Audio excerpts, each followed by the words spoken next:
Hello guys, இன்னைக்கு வீடியோல நம்ம முருங்கைக்கீரை சாம்பார் ரெசிபி தான் பார்க்க போறோம். சோ வாங்க எப்படி செய்யலாம்னு பாப்போம். இதுக்கு ஒரு குக்கர்ல 1 கப் அளவுக்கு தோரம்பருப்பு, ஒரு 1/4 கப் அளவுக்கு பாசிப்பருப்பு, அப்புறமா ஒரு 3 கப் அளவுக்கு தண்ணி ஊத்திட்டு ஒரு 10 பல் அளவுக்கு பூண்டு, 1/4 ஸ்பூன் அளவுக்கு மஞ்சள் பொடி போட்டு மீடியம் ஃப்ளேம்ல ஒரு 4 விசிலுக்கு நம்ம வேக விட்டுறணும். இன்னொரு பக்கம் ஒரு கடாயில 2 ஸ்பூன் எண்ணெய், அதுல ஒரு 1/2 ஸ்பூன் அளவுக்கு கடுகு போட்டு நல்லா பொரிய வைக்கணும். அது பொரிஞ்சதுமே ஒரு கொத்தளவுக்கு கறிவேப்பிலை,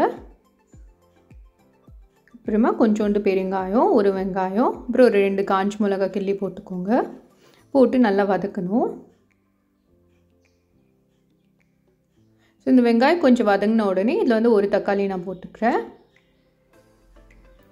போட்டுட்டு மிக்ஸ் பண்ணிவிட்டு இதில் ஒரு 1/4 ஸ்பூன் அளவுக்கு மஞ்சள் பொடி, 1.5 ஸ்பூன் அளவுக்கு வீட்டில் அரைச்ச மிளகா பொடி, ஒரு 1/2 ஸ்பூன் அளவுக்கு உப்பு போட்டு நல்லா இந்த தக்காளி வதங்குற வரைக்கும் நம்ம வேக வைக்கணும்.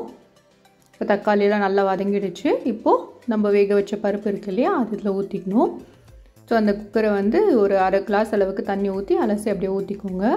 ஊற்றிட்டு நல்லா மிக்ஸ் பண்ணிவிட்டு மூடி போட்டு மீடியம் ஃப்ளேமில் ஒரு 5 நிமிஷத்துக்கு கொதிக்க விட்டுடணும். இப்போது இதில் ஒரு லெமன் சைஸ் அளவுக்கு புளியை கரைச்சி ஊற்றணும். அப்புறமா உங்களுக்கு எவ்வளோ தண்ணியாக வேணுமோ சாம்பார் அந்த அளவுக்கு தண்ணி ஊற்றி மிக்ஸ் பண்ணிவிட்டு திருப்பியும் லிட் க்ளோஸ் பண்ணிவிட்டு 5 மினிட்ஸ்க்கு கொதிக்க விட்டுருங்க.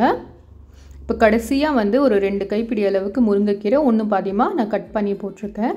ஸோ முருங்கைக்கீரை வேகிறதுக்கு ரொம்ப நேரம் ஆகாது, அது ஒரு 5 நிமிஷம் நம்ம வேக விட்டால் போதும். அவ்வளோதான், முருங்கைக்கீரை சாம்பார் ரெடி.